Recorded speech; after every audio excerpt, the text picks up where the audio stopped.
Good morning, everyone. Welcome back to another edition of FSI's PGA Preview. We are doing the Puerto Rico Open. Just a quick little video here to give you some quick picks for the alternate PGA event this week to the WGC. It is at Grand Reserve Country Club in Rio Grande, Puerto Rico. 7,506 yard, par 72. Very long course. The wind picks up really a lot here. And I'm going to be targeting golfers that typically play well in windy conditions, golfers with upside, typically guys that are young and trying to prove themselves. See this event as an opportunity to get back to get to the winner's circle.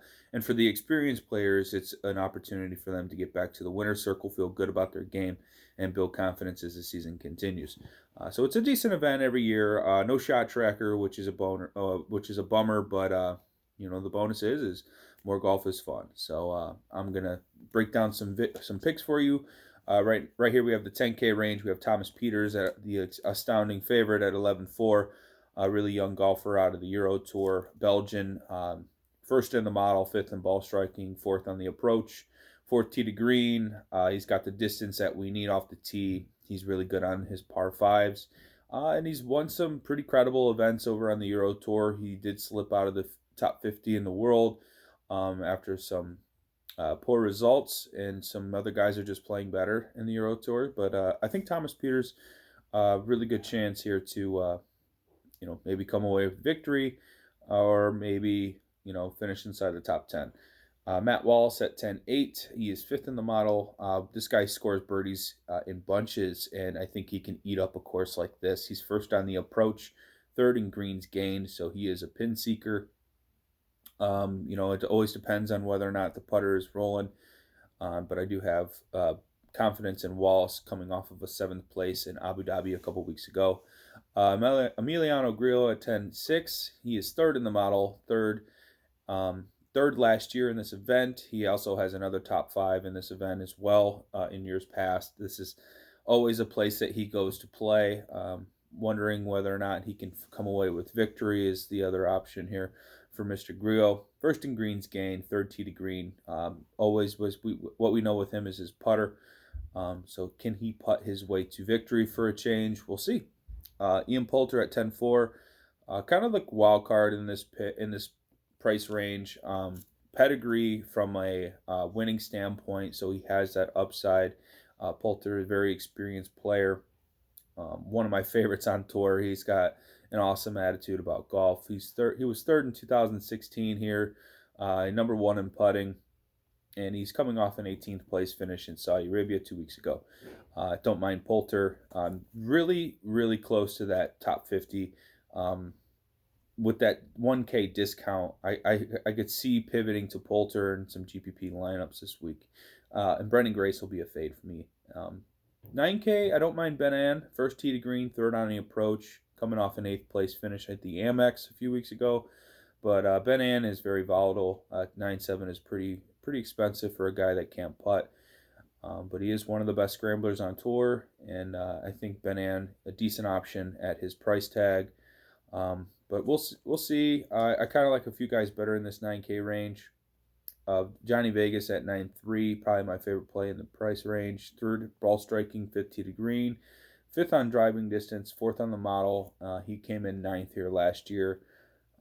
It'd be a pretty fun double to have him and the winner of the WGC. I like his odds as well.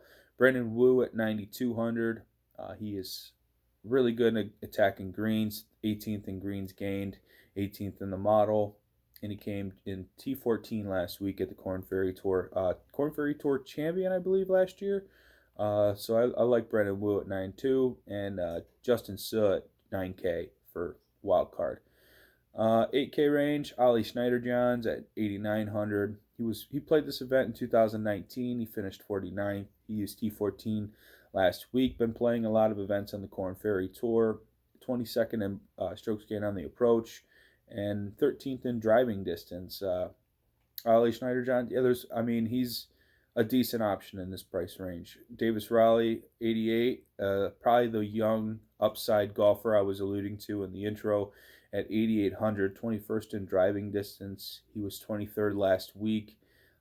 Pretty solid pretty solid off the tee, really far, really good distance, and we'll see if he can put 4 rounds together on a windy course like this. He does play pretty well in the wind, so we'll see what Davis is up to this week at 8,800. He'll be in some of my lineups. Sam Ryder, 85, is the best play in this price range for sure. He was 3rd last year in this event, 8th on the approach, 7th ball striking, 14th greens gained, and he did place 10th at the Farmers. That was a really tough Farmers track this year, and he showed up pretty well. He was in it even down the stretch on Sunday. Sam Ryder going to be a very core play for me this week in the alternate event. Will Gordon at 8K. Really good on the wind, really far off the tee. He's 3rd in the field in driving distance, 10th ball striking, 21st at the AT&T, and he did play this event last year. He came in 20th, so I really love Will Gordon and Sam Ryder. Those are 2 plays I'm going to be playing a lot of in that 8K range, and I'll probably mix it up a little bit at the top, but those are 2 staples of my lineups.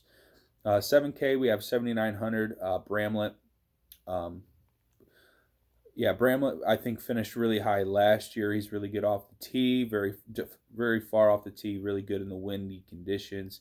Cameron Percy was 2nd in the model, 1st on the approach. He's like this old stat-popping model guy that just, I don't ever see him finish high on the leaderboard, but yet his statistics and his, analytics tell you that he is a decent play for his price. Every tournament he seems to play. I do like Cameron Percy in this field at, sub 8K. I don't think you can get any worse than that. Kramer Hickok, I think, is a better play, though, at 6th in greens gained, 13th off the tee, or 13th tee to green, 35th in 2019 at this event. He is coming off relative decent form with the 21st at the Amex and the 19th at Sony. Those are 2 coastal courses. I think he can replicate some success that he had showcased earlier in the year. Bo Hostler at 7,300, pretty much wild card in this price range, but I think it's going to be going unnoticed. 9th in driving distance, really good putter of the golf ball. 35th at this event last year, and he did have a 47th place finish a few weeks ago at the AT&T. Robin Oppenheim, really like him for GPPs. 9th last year. He finished 39th at the AT&T. He's 20th on approach and 4th in par 5s. Oppenheim, decent play. Old veteran golfer. He's played this course a ton. I think at 7,100, that's a really strong play. 6K range is absolutely abysmal. There's not much I really like down here other than a few darts. Chris Baker, 65. Gilgick at 65 as well. This Stallings Jr. guy at 6,600, he performed pretty well a few weeks ago. I like his upside. I think he can maybe showcase his talents this week and maybe surprise some folks. And then Rafael Campos, a Puerto Rico golfer at 6,800. He plays this event every year. I'm probably just going to bank on that course history and that course experience for his price at 6,800. So that'll do it for the Puerto Rico Open, just the alternate event for this week. But the WGC should be fun. If you haven't had a chance to watch that video, we posted that a few days ago. Please watch that video. As you're watching this video, please give it a like and comment below, and please subscribe to the channel. We're over 2,000 subscribers now, and we appreciate you listening. So thank you very much, and you have a good day.